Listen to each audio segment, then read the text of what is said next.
Une équipe d'Interpol dépêchée du côté de la Côte d'Ivoire, pour enquêter sur les écoutes téléphoniques du président de la République de Côte d'Ivoire Alassane Ouattara. En effet, des audios téléphoniques attribués au président ivoirien est véritablement en train de faire le tour des réseaux sociaux.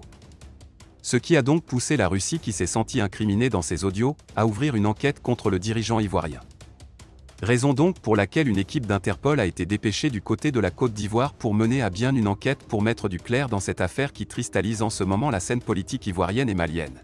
Car ces audios mettent en scène deux protagonistes, à savoir, l'ancien Premier ministre du gouvernement de l'ex-président malien, le défunt Ibrahim Boubacar Keïta, et le président de la République de Côte d'Ivoire Alassane Ouattara.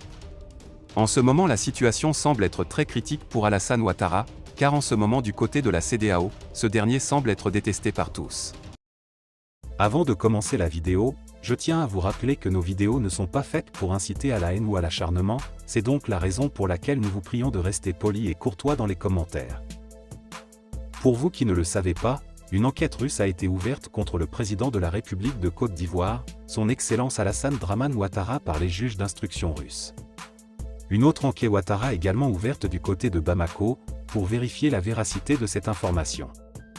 C'est ce qui circule sur les réseaux sociaux depuis 2 jours, notamment concernant les écoutes téléphoniques du président de la République de Côte d'Ivoire, Alassane Dramane Ouattara, où il s'attaque sévèrement au gouvernement russe, ainsi qu'au gouvernement malien.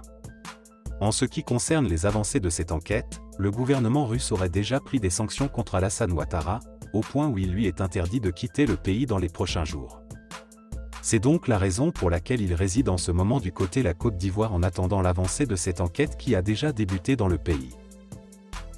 Le colonel de la transition malienne Assimi Goïta a enfin brisé le silence concernant les audios téléphoniques du président de la République de Côte d'Ivoire, son Excellence Alassane Dramane Ouattara.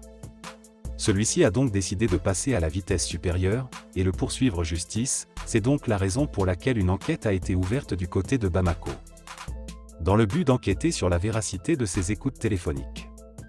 Au cas où ces écoutes téléphoniques sont confirmées, Alassane Dramane Ouattara pourra bel et bien faire face à la justice internationale, car les propos tenus contre le Mali sont des propos véritablement asphyxiants pour le peuple malien. Celui-ci n'a également pas tardé à promettre du lourd à Alassane Ouattara qui s'est attaqué au Mali, et également à la Russie qui n'est pas son camarade dans cette affaire de clash médiatique. Celui-ci a promis que c'est la fin pour Dramane Ouattara et qu'il regrettera ses paroles.